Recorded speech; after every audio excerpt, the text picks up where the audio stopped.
Have you ever wondered what's behind that box of cereal you eat every morning? A story of health, religion, fraternal rivalry, and a secret ingredient that never existed. The origin, a sanatorium and an obsession with chastity. In the late 19th century, in Battle Creek, Michigan, a man named John Harvey Kellogg ran a very particular sanatorium. It wasn't a common hospital. In this place, health was mixed with a strict religious morality. Kellogg, a fervent Seventh-day Adventist, believed that diet was the key to physical health and, more importantly, to chastity. His goal? To eliminate the impure desires of his patients. And food, according to him, was the perfect weapon to achieve it. Vegetarian diets, constant exercise and, above all, the elimination of stimulating foods such as meat, alcohol, coffee and tea. The early years, the accident, or providence, of corn flakes. Together with his brother, Will Keith Kellogg, John Harvey experimented with different foods to create a bland and, therefore, innocent, diet. One day, while trying to make granola, they accidentally let wheat boil for too long. When trying to salvage the disaster, they discovered that the grains had turned into flakes. The result wasn't perfect, but it was interesting. Baked, these flakes turned out crunchy and tasty.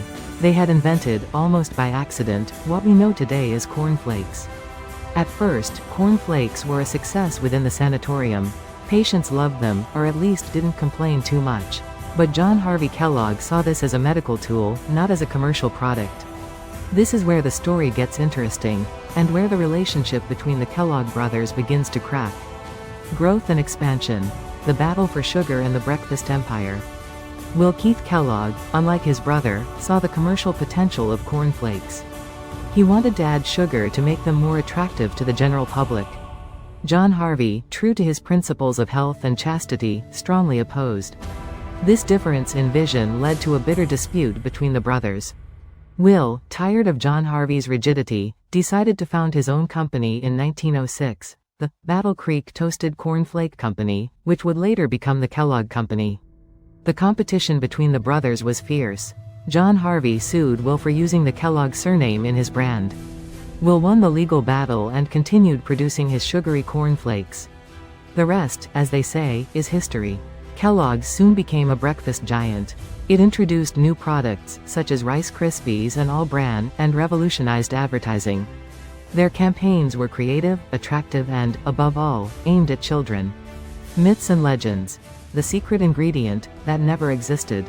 This is where we enter the realm of myths and urban legends.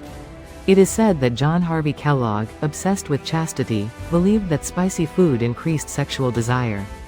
Therefore, he experimented with bromide, a chemical used as a sedative, to add it to the cereals and thus suppress the passions of his patients. Is it true? There is no evidence to confirm it. In fact, the story probably arose as a way to discredit Kellogg and his sanatorium. However, the legend persists, fueled by John Harvey's eccentricity and his strange obsession with purity. Current situation. A cereal legacy and the fight for relevance. Today, Kellogg's is a global brand present in almost every home in the world.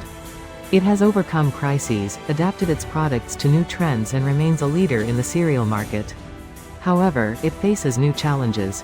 Competition is fierce, consumers are increasingly health conscious, and demand for organic and natural products is on the rise. Kellogg's has had to reinvent itself to remain relevant in a constantly changing world. The story of Kellogg's is a story of innovation, rivalry, obsession and marketing.